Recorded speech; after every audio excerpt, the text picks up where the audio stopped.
එවෙලෙහි මහානාමයෝ මලනුවන්ට ගිහිගෙයි කරන අනුශාසනා වශයෙන්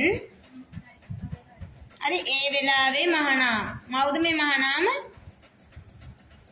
කවුද මහානාම කියන්නේ?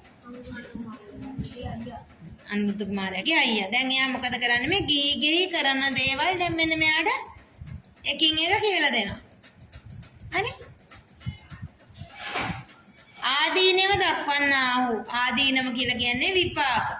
මොනවාද සිද්ධ වෙන්නේ මේ ගීගේ ඉඳලා මෙන්න මේ දේවල් කරාවත් නොකළොත් මොනවාද වෙන්නේ කියලා ඔන්න දැන් පහදලා දෙන්න තමයි හදන්නේ. මලන්ට බත් උපදිනා ලෙස මාති නසව. දැන් මොකද කියන්නේ මල්ලි? බත් උපදින්නේ කොහොමද කියලා ඔයා මගෙන් අහන්න. දැන් මොකද මේගොල්ලෝ කිව්වනේ බත් උපදින විවිධ විදි කිව්වනේ නේද? මොනවද කියපු විදි? සැලියෙන් උපදිනවා කිව්වා. බඩ සැලින් උපදිනවා කිව්වා. තව වඩුරියන් නෙමෙයි අර මේ තලියෙන් රන් තලියෙන් උපදිනවා කියලා කිව්වා. ඔව්. අටුවෙන් උපදිනවා කොන ඔය වගේ ගොඩක් ඒවනින් කිව්වනේ. ඊට පස්සේ මෙන්න අහන්න මල්ලියේ කියලා කියනවා. සීසෑම් නම් සුලම් බදන්නාසේ. සීසෑම කියලා කියන්නේ සීසෑම් නම් සුලම් බදන්නාසේ කියලා කියන්නේ සීසෑම කියලා කියන්නේ සුලඟට අල්ලගෙන ඉන්නකොට. සුලම් බදන්නාසේ.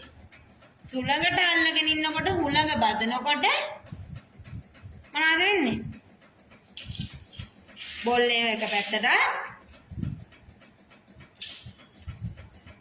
අනිත් ත්‍රි මොනවද? බොල්වි අනිත් ත්‍රි මොනවා කියන්නේ? සරුයි. සරු බීජ. සරු බීජ එක තැනකටත් බොල් බීජ වෙන පැත්තකට අහක් වෙන හුලඟ. ඒ හුලඟ කරන දැකලා තියෙනව නේද? ඒ දේවල් වල නැද්ද කොයා? නේද? මේ පැත්තේ ගමේ ඉඳලා ගත්තද? හරි? හරි? ඉතා උගහට දෙයක. ඉතා උගහට දෙයක කියලා කියන්නේ ඉතාමත් දුෂ්කර දෙයක් මෙන්න මේ රාජකාරිය කියලා කියනවා. නගුලක වියදඬක නගුලක වියගහක පිටවකක පිටත වංගුවක කියන එක.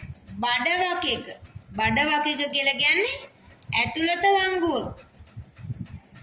නිමුණක නිමුණක කියලා කියන්නේ නගුල් විටක. කෙවිල්ලක කෙවිල්ලක කියලා කියන්නේ